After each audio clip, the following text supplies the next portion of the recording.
তো মা চলে এসছে, আর মাই জানে কি করে, মা এমন করে রেডি হচ্ছে না, মা হচ্ছে মা অপারেশন করতে আসছে, আমার ভয় আমি লাগছে। কাঠিটাকে যে এই কাঠিটা হবে না, এই কাঠিটা হবে। এত বড়? একটু বড়ই তো দিতে হবে ওটা। এটা একদম ডগেরটা। দিদি কেমন এক্সপিরিয়েন্স? ওটা শুকনো, কাঁচাই তো ভালো। হ্যাঁ এটা শুকনো। এই তিনটেই ধর, আমার এখনই ভয় লাগছে। এই তিনটেই ধর। নাকটা দেখা। দেখি সরা। ও মা গো, মাগো মাগো করিস না, একটু তো যদি ব্যথা হয়েই থাকে তো অল্প তো সহ্য করতেই হবে। এটা মা যদি খুলে দাও দিয়ে আর পড়তে না পারি? কেন পারবি না? দেখি ময়লা আছে সুতোটার মধ্যে, বুঝলি? সুতোটার কোন এক্সপিরিয়েন্স?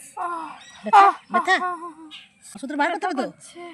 তাহলে গিটটা এইদিকে আছে, দেখা তো ব্যথা করছে সুতোটা খুলতে। সুতোটাই খোলা হয় নাই, নাকটা চলে গেল। জ্বলে গেল। বার করলে ওইদিকে না, তলা দিক থেকে, তলা দিক থেকে। সুতো খুলে লাগছে কেন তাহলে? সুতোটা খুলে দে না, বার করা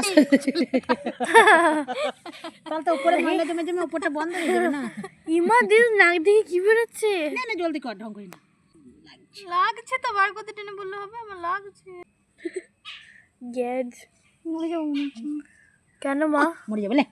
কেন? ও মা গো মা, তো আমি তো ধরিস না, তাহলে কিন্তু আমি ঢুকাতে পারবো না। ধরতে হবে না লাগি। তলাতে হাত দে, তলাতে হাত দে, দেখ কাঠি ঠিক নাকি হাতে। না ঢুকা, উপর থেকে ঠেল, তাহলে ডুববে। ঠিক আছে, তাহলে হাত ঢুকা।